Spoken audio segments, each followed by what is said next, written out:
semana passada a gente conversou um pouco sobre método tradicional versus formas alternativas de ensinar inglês. Uma forma tradicional de aprender versus uma forma voltada mais para o inglês no dia a dia. E vocês nos devem colocar a opinião de vocês, eu tenho a minha opinião. E me veio a ideia de por que não falar sobre método tradicional de ensino, que eu mencionei isso no episódio passado, versus métodos alternativos e novos e modernos de se abordar a língua.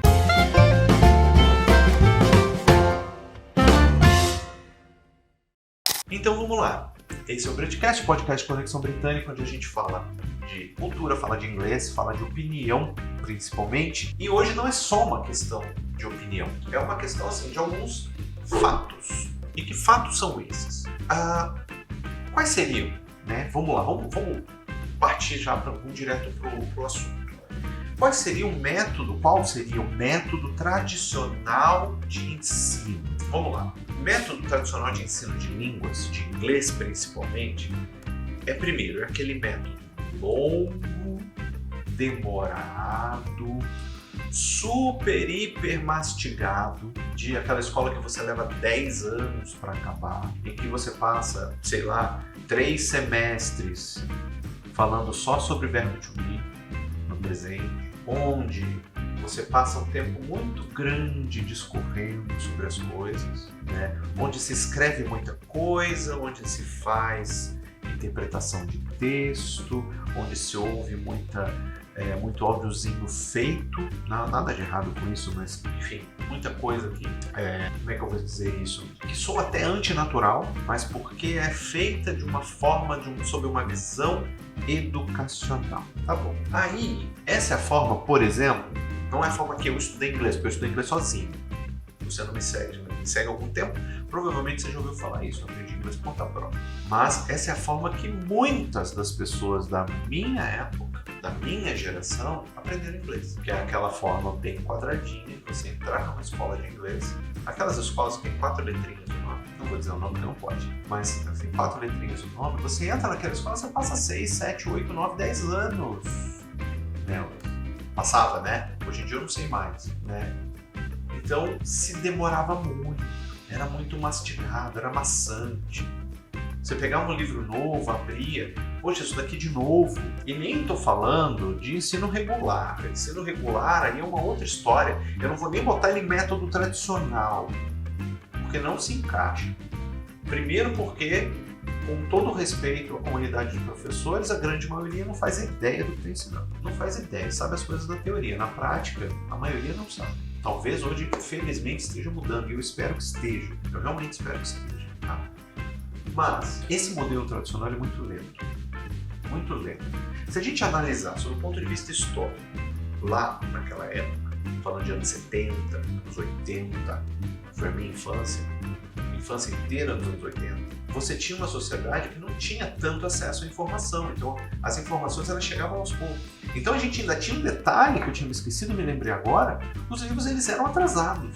Porque eu vou estudar o inglês americano, legal. As notícias dos Estados Unidos não chegavam com a mesma velocidade. Demorava-se muito para saber as coisas nos seus detalhes, a não ser que você, criança, fosse assistir telejornal, que era proibido. Então, assim, essa era a forma tradicional, muito lenta, muito mastigada. Com o passar do tempo, você criou métodos alternativos de outras escolas, métodos com uma abordagem um pouquinho diferente. Aí esses 10 anos caíram para 6, mas aí você tinha uma abordagem muito mais enfática, onde você já não aprendia o verbo to be de cara, você aprendia de outra forma. E é uma forma, inclusive, que eu concordo. Eu tenho os mesmos motivos para eu concordar, eu concordo. Mas ainda é muito longo, ainda se demora muito. Aí, recentemente, assim, pré-pandemia, a gente tinha escolas falando até mesmo em cursos de 6 meses. E você tá falando inglês. Esses são métodos inovadores, etc. Esse é um papo para um outro vídeo. Um outro episódio a gente pode falar dessas promessas de milagre. Mas, qual que é a abordagem mais moderna hoje? Obviamente, tudo que inclui apoio pedagógico e educacional vindo da internet.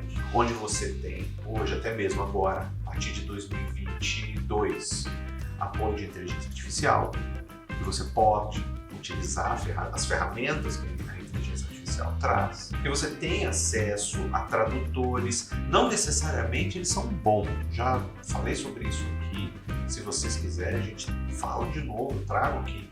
A gente debate um pouquinho mais sobre tradutor, se é bom, se não é, se vale a pena, se não vale. Mas hoje, basicamente, o que você tem como abordagem moderna? É uma abordagem onde tudo precisa ser entregue. Então, ao mesmo tempo que você tem uma pessoa que ela quer falar inglês rápido, ela quer falar inglês bem. E você precisa entregar aquilo de forma que ela saia daquela aula usando aquilo que você entregou bem. Olha o desafio que nós professores temos hoje em dia para entregar para você aí do outro lado que está me vendo, que está ouvindo a minha opinião, um conteúdo que você possa usar. Eu vejo direto aqui no canal críticas, que eu deixo, elas ficam lá, porque são críticas até construtivas, mas pessoas dizendo assim, ele fala muito devagar, ele foge muito do assunto. Até gente criticando meu português, né? Enfim. Mas, às vezes, se eu não falar devagar, eu corro o risco de você perder uma informação importante. Então, sim, você que disse que eu falo devagar, eu vou continuar, tá bom? Vou continuar. Porque às vezes é importante falar devagar para que vocês entendam. E eu me preocupo com o entendimento de vocês. Quanto a fugir do assunto ou não, isso é uma coisa que talvez eu possa melhorar, sim. Com certeza. Aceito a crítica. Tá? Bom, agora a minha opinião. O que eu acho que é mais interessante? Obviamente, uma abordagem mais moderna. Com certeza. Ah, mas assim, você acha que tem que entregar todo o conteúdo de uma vez? Você acha que tem que despejar tudo em cima do aluno? Não, não acho. Não acho. Da forma, né, eu acho que a forma de entregar, ela tem que ser dinâmica. Tem que ser dinâmica. Eu já vivi e agi, vou dar um exemplo bem prático, verbo to be. Verbo to be é um dos verbos mais chatos do inglês, porque ele tem um monte de conjugação, ele se aplica em uma série de coisas, ele é um verbo irregular completo, porque ele é irregular em todos os tempos, ele tem diversas formas diferentes, e as pessoas insistem em ensinar isso lá no começo, porque acreditam que aquilo lá, né? Eu já não acredito nisso, eu acho que o verbo to be tem que ser apresentado lá na frente. Lá quando você já tem uma base verbal, gramatical, você insere o verbo to be e entra naturalmente. Porque boa parte das vezes o verbo to be vai te auxiliar em alguma coisa, guarda esse P, tá? Mas o que acontece? Cheguei numa turma, vou dar uma historinha aqui bem rapidinho.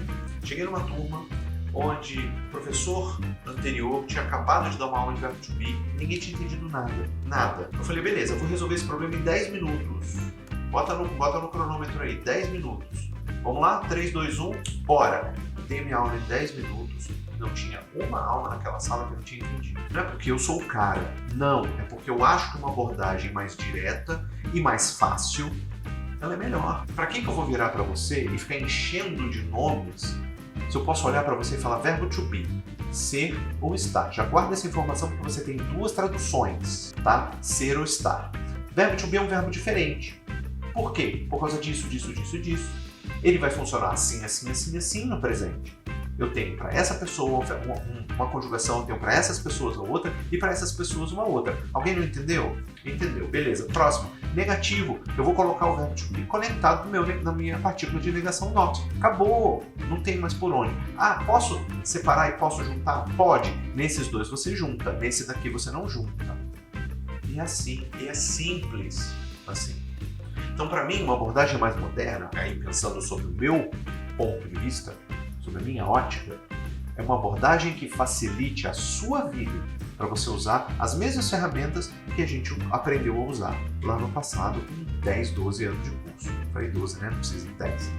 10 anos de curso. Para que em uma aula você resuma 2 meses de curso. E juro, já ouvi isso de algumas pessoas. Professor, você matou 1 mês de aula da minha professora. Isso, gente que avisou, que falou comigo no Instagram ou no próprio comentário do YouTube, que a professora da escola regular passou 1 mês falando sobre um vídeo de 10 minutos que eu fiz. E no vídeo de 10 minutos eles entenderam tudo que precisavam e que era um resumo mais fácil de uma professora que dá aula durante 1 mês. Então, sim, eu acredito que uma abordagem mais moderna, mais dinâmica, mais facilitada e adequada para as pessoas, para a velocidade com que as coisas acontecem, ela deve ser utilizada sim.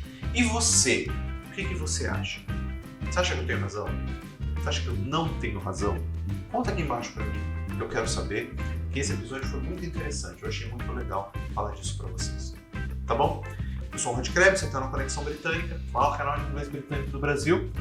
Muito obrigado por você ouvir. Vejo você no próximo episódio. Valeu, um abraço, tamo junto, tchau, tchau.